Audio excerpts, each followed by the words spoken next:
Hello everybody, this is C.B Smallwood and you're watching 100 Days of Making Comics, where for every day, every other day, or just whenever I can, I'll be writing, inking, lettering, coloring, lettering, doing something to further my goals to becoming a comic book artist, to getting a good portfolio together, and hopefully having a comic book finished, well, the pencils anyway, within 100 days. We'll see how that goes. I'm currently working on my tentatively 24-page expected comic book Wildcat. And here is, let's see, let's start with this. Here is the plotted out pencils for the page 17. And this is the interiors of the farmhouse. And I think this video is going to be fairly brief. I actually recorded this video kind of once before, but what ended up happening is I got a phone call in the middle of filming, so whenever it happens, it messes up the whole filming vibe, and I don't want to do too much editing, so this is my second take on this. Anyway, farmhouse, truck, interior of a bedroom, she's sleeping on the ground. This is a new character. She's waking up, and she's going to go talk to her buddy. And here she is talking to her buddy. Alright, so that is the interiors for page 17. And here's kind of where I'm at. Now, like most pages that I do in my comic, some things I finish, and some things I skim over and I go to the next page. Mainly what I want to do is get the skeleton of the comic book completed. And what I mean by skeleton is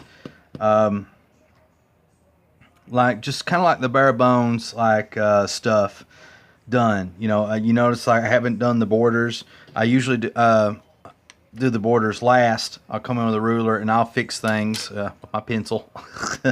And so that I save a lot of time that way. Also, if you notice, there's no face on this character. Well, you probably can't see anyway, but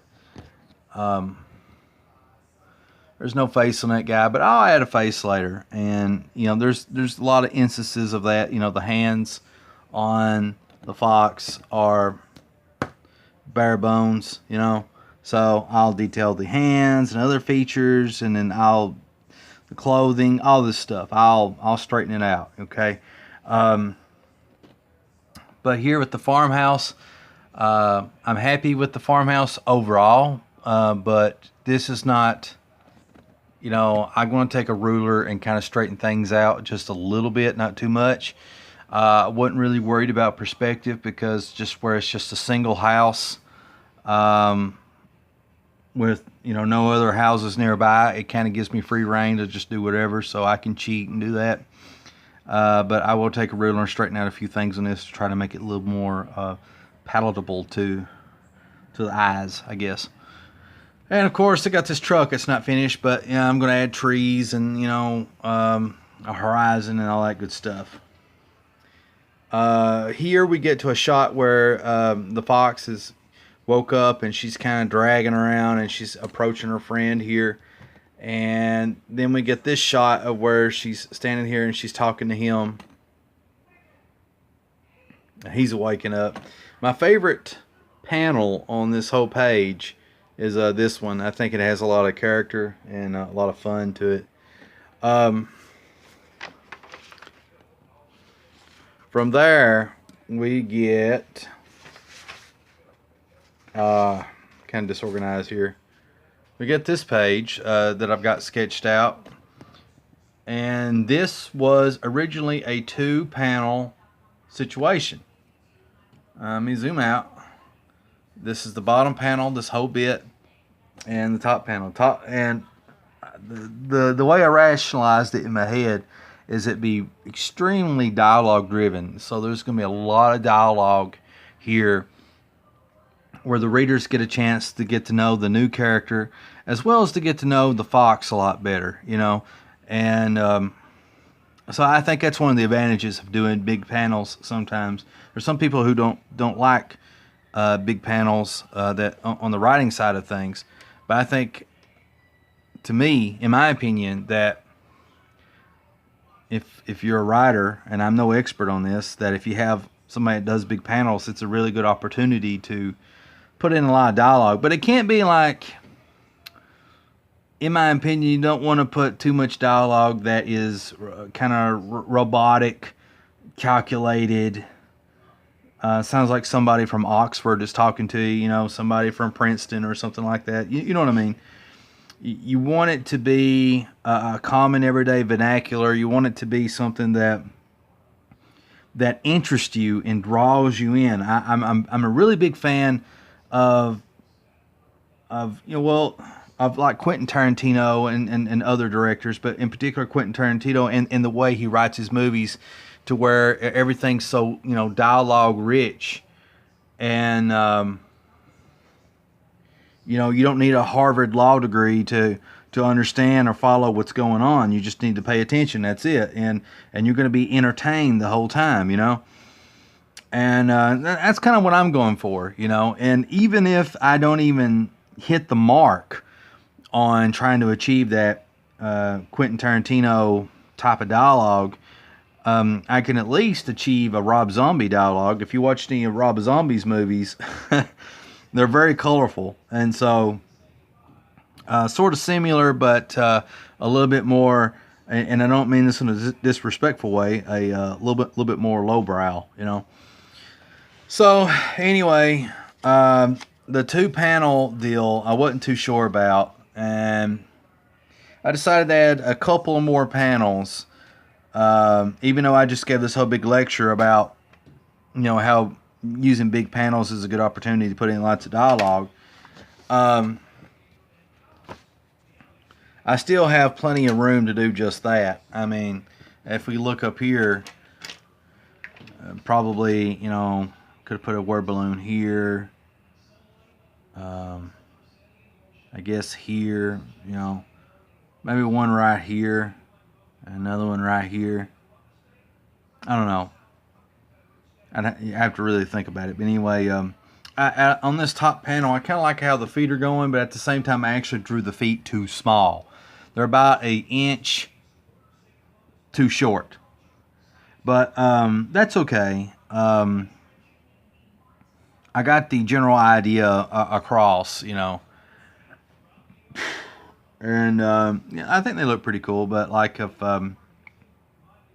but you know, if the majority of you comment and you think that the feet aren't working as far as like their length or whatever, then I guess I may end up changing them. You know, who knows? But I like them so far. And here's the 2 panels that I added. I really like this panel, that the just how it turned out. I'm not sure if everything's in perspective or anything like that, but it appears to be, to, you know, just a layman look at things, I guess, whatever. It looks good to the eye, in my opinion. Enough room to put some dialogue here, and that's just something I've been doing, is trying to leave empty spaces to where I can put dialogue, and then there's unimportant spaces where I can put dialogue too. And then we get to the bottom panel where, you know, Wildcat's in the bed. And the thing I like about this panel, even though I'm still trying, I'm not too sure on the faces. I don't hate the faces, but, you know, it is what it is. I like the overall body language. I like that. You know, I feel like it tells a cool story. And that's something I was wanting to do. I kind of did the same thing here, you know. You know, he's gesturing. And, you know, here she's pulled her hoodie back. You see her start on it here. And she completes the action here. So that's where I'm at. This was, what, page 18? So it's time to wrap this video up. I have... Let me think if I have any parting comments before I go. Well, first of all, I appreciate everybody, you know, taking time to watch this video. I know everybody's busy, and many of you that watch these videos, you draw yourself, and so I really appreciate you guys and gals taking time out of your day to see what old Brian's doing here, old CB.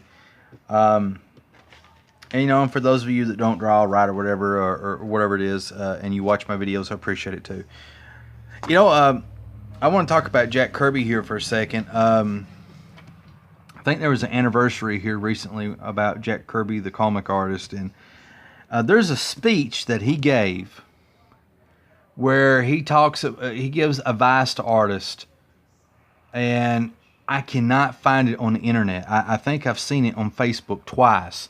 But you know how it is. Whenever you look for something, you all of a sudden can't find it. Well, I can't find it. I've looked all over YouTube, and I cannot find that speech. So if anybody finds the speech of Jack Kirby giving advice to comic artists, can you please leave a link somewhere down in the comment section down below so I can find it? Because I'll download it, and so that way I can save it for prosperity.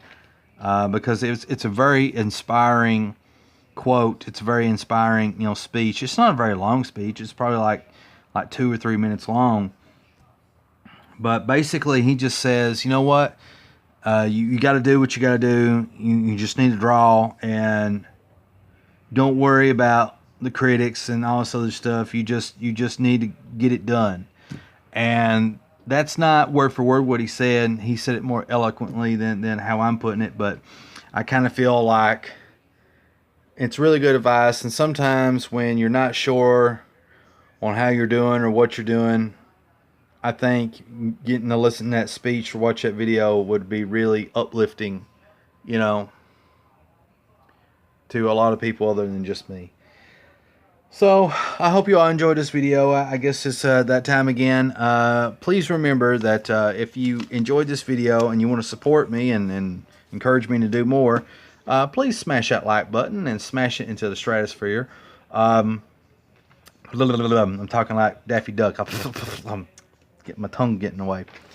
And if you really like these videos, please remember to subscribe and follow, so you be kept up to date to all the new latest new videos that I got going on.